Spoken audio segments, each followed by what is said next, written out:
Severlo and his fellow Germans retreated from the bunker, and they all took cover from the American gunfire. Only himself and another German soldier, Kurt Warnecke, made it. All right, y'all, welcome back to Combat Arms channel. Okay, so as a lot of y'all might already know, today is the anniversary of D-Day, so we're doing a specific reaction video for that. Now, this is a story from D-Day called The Beast of Omaha. Now, I'm not too familiar with this. I mean, I know Omaha Beach was one of the beaches that they landed on in Normandy during D-Day. Now, it's World War II. There's a lot of crazy stories that you can hear from World War II. I've heard plenty just based off of like books I've read. But this YouTube channel called Simple History does a pretty good job of showcasing like random stories and whatnot from different time periods. So it's a pretty cool channel. We've reacted to a few of their videos previously, and they never really disappoint. So today, of course, we have to do a special video for D-Day and for that anniversary. So I'm excited to check this one out. It's about 8 minutes long, so nothing too crazy, but yeah, the Beast of Omaha. I have no idea what this could be relating to or even which side they're talking about. So I'm excited to check it out. Let's do it. This episode is brought to you by Rise of Kingdoms. This free-to-play mobile. I was wondering right away, like, why are we seeing some dude in like old Roman legionnaire armor and a samurai here? So, okay, I'm gonna bypass this real quick. I mean, I respect the grind, I respect the sponsorship, but yeah, we're just gonna go ahead and pass all of this. Holy cow, it's a long ad. All right. Now, back to the episode. There we go. Heinrich Severlo, the Beast of Omaha. Stories from D-Day. So a German guy, I imagine. Born in Metzingen, Germany, to a farming family in 1923, Heinrich Severlo was conscripted into the Wehrmacht at the age of 19 in 1942. According to his memoir, he was first stationed in Hanover with the 19th Light Artillery Division before being transferred to France in August 1942. There, he served with the 321st Artillery Regiment as a dispatch rider before being sent to the Eastern Front in December. The dispatch riders, those are like the guys who go on like the motorcycles, if I'm not mistaken. I've seen a few videos of them here and there, and it just looks really, really cool. Now, I'm sure we had something like that during World War II, just because, like, you know, you have to move messages around. But yeah, I don't think that's really a thing today. At least in the U.S. military, it's not a thing. I know there's a lot of other militaries that still have these dispatch riders or dispatch riders. I'm not sure how you'd pronounce it, but that's pretty cool. I'm not too familiar with the other units he's in. Again, World War II was huge. There was a lot of units that were created out of this, so I'm not going to necessarily recognize all of them. But okay, sounds like he was a field artillery kind of guy originally. December 1942, Severlo was reprimanded for making dissenting remarks and punished so severely that he spent 6 months in the hospital. Holy he was cow. sent home to his family farm before being recalled to military service once more. Severlo was sent to Brunswick, Germany in October 1943 for non-commissioned officer training, but was stationed with the 352nd Infantry Division after less than a month there. Severlo then went to Normandy, where he was stationed with 29 others in a German stronghold at Omaha Beach as Allied forces approached on June 6, 1944. So he's had a pretty rough. I mean, he joined when he was 19, and he joined in 1942. So I would say that's probably around the peak of World War II. I could be wrong on that. I mean, 1944 was also pretty heated, but yeah, 1942, there's a lot happening. For a 19-year-old, that's a lot to manage. And again, yeah, he was reprimanded. I'm not sure if I missed that or what he actually did, but yeah, he's in the hospital for 6 months. That's pretty bad. I mean, not just like out of the service for 6 months, he was in the hospital for 6 months. Yeah, he must have done something pretty bad. He was in Widerstandsnest 62, or Resistance Nest 62, under the command of Lieutenant Bernhard Frerking, which was armed with artillery guns, rocket launchers, and machine guns. It's cool seeing it from this perspective, honestly. You don't you really see it so much from the German perspective. The fog had faded away, and Severlo could see the assembled mass of enemy ships on the horizon. Then he heard a drone of bombers. Everyone in W162 jumped into a dugout or bunker as bombs rained down. However, they had missed their target, instead hitting the areas behind the strong points. Then, after a short pause, the ships now opened fire, bombarding the shore. That must have been pretty scary for them. Severlo, thick, bright gray chalk dust filled the air. Smoke and the dirt flying around blackened the sky. Interspersed with flashing bolts of lightning, it seemed as if the whole world would disappear in the roaring, howling, and crashing inferno of exploding shells. Like, it's kind of hard to put like shelling into words. I've never been shelled by artillery or naval gunfire, but I mean, when you read like World War II stories, the most like descriptive stuff that I've always read is like when someone is being shelled, they always just describe it as like literally a living hell. So for these guys to get shelled by like the naval gunfire, yeah, it's gonna be pretty disheartening and just super crappy, especially for him. I'm not sure if he's seen too much combat before this, but all of a sudden he's getting shelled by naval gunfire. It's not going to be too encouraging. Some of the men in WN-62 were only slightly wounded, but none were killed. As Severlo looked up and returned to his MG-42 machine gun, he saw 48 landing craft getting closer to the beach. He counted them all? According to Severlo, he and his fellow German troops received orders from Lieutenant Bernhard Ferking to fire when the enemy was knee-deep in the water and still unable to run quickly.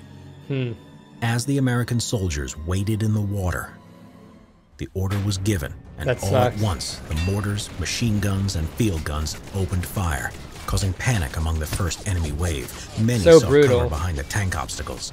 Severlo opened fire with the MG-42 machine gun at the American troops. He was fed ammunition by a soldier he didn't know. He recalled one of his shots as it struck an American soldier in the head. First, the steel helmet fell off. Then his chin fell on his chest. Severlo watched as the water sprayed up where the machine gun bursts had landed, and when the small fountains came closer to the GIs, they threw themselves down. Very soon.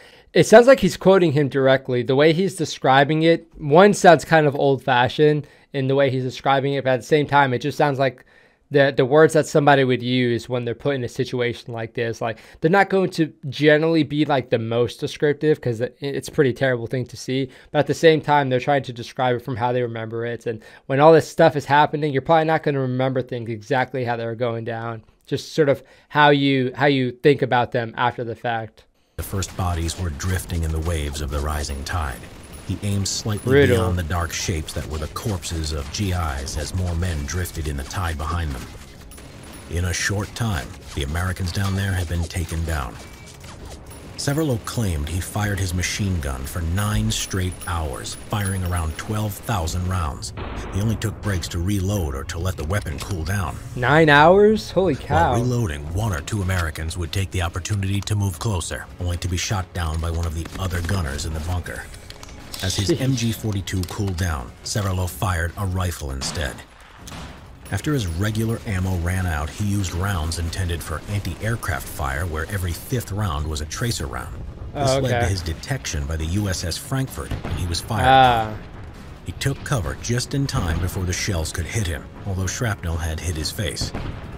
Again, it's really cool hearing, like, it's kind of crappy seeing it from their perspective at the same time because, you know, American generally doesn't want to see stuff like that where their, you know, their fellow countrymen are getting knocked over like that. But it is kind of cool to see like the sort of standard operating procedures they were kind of developing for this specific attack. Because I mean, I don't know, in the US military, I don't know if we have any machine gun linked ammunition that doesn't have a tracer on it, to be fair. So the fact that they were avoiding tracers is kind of smart, so they're not being detected by like the gunfire and whatnot. Because you can imagine those machine gun bunkers are probably pretty well camouflaged, so it's probably pretty hard to see from the sea. His gun was damaged and finally rendered useless. Its hot barrel had even caused a small grass fire. The shells were now causing havoc on their position, and some U.S. soldiers were getting closer to his position. It was time to get out of there.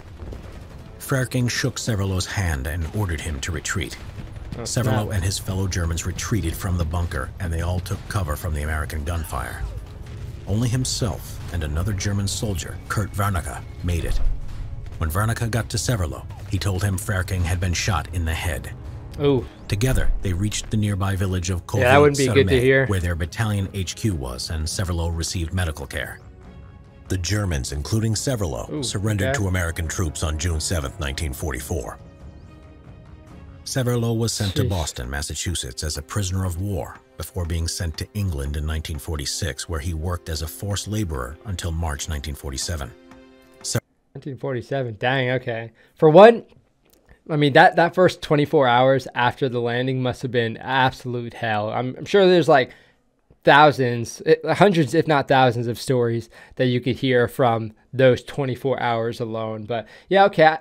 So he's a prisoner of war in Boston. Now, I had no idea they sent prisoners of war to the U.S. I don't know how that has never crossed my mind at all, or how I never heard about that, but that's pretty interesting. And then I guess he got transferred to the UK, or he said England specifically. So, okay. I mean, you learn something new every day, I guess. Severlow then returned to Germany to his family's farm. In 1960, Severlow contacted American veteran chaplain David Silva, who had been shot 3 times at Omaha Beach. The men met several times, and their story is featured in a documentary by Alexander Chogala about their unusual friendship, Path of Forgiveness, a long way back to Omaha Beach. Oh, that's cool. Severlow's memoir, WN62, a German soldier's memories of the defense of Omaha Beach, Normandy, June 6, 1944, was published in the year 2000.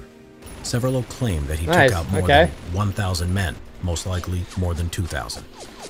There is no way to substantiate Severlow's assertions, and many historians doubt their validity. The total U.S. casualties at Omaha Beach were between 1,900 and 3,000.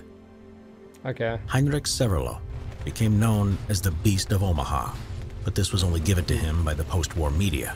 Severlow was actually deeply haunted by his actions, but noted that... Yeah, it's honestly kind of like a little bit disrespectful for them to give him a name like that, because, I mean, for one, beast is like a very arrogant thing, and I imagine most people aren't going to give themselves the nickname beast for any reason. And especially in World War II, when you have a 19-year-old or, yeah, I guess 21-year-old at the time, they're probably not going to think of themselves as a beast for surviving World War II. I mean, it's a horrific thing in general. A lot of people probably don't look on it fondly. I would say the overwhelming majority don't look on it fondly. So for them to give him the nickname beast is kind of...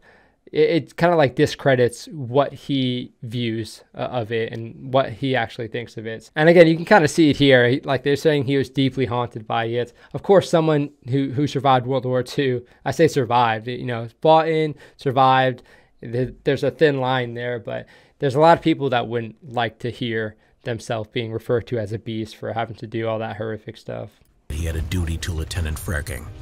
For Severlow's claims to be accurate, he would have been responsible for most of the casualties at Omaha Beach. Historians don't doubt his significance in the event, nor do they question the effectiveness of the machine guns on Omaha Beach. But no exact totals for one lone gunner can be known. Severlow would die in Lockendorf, Germany in 2006 at the age of 82.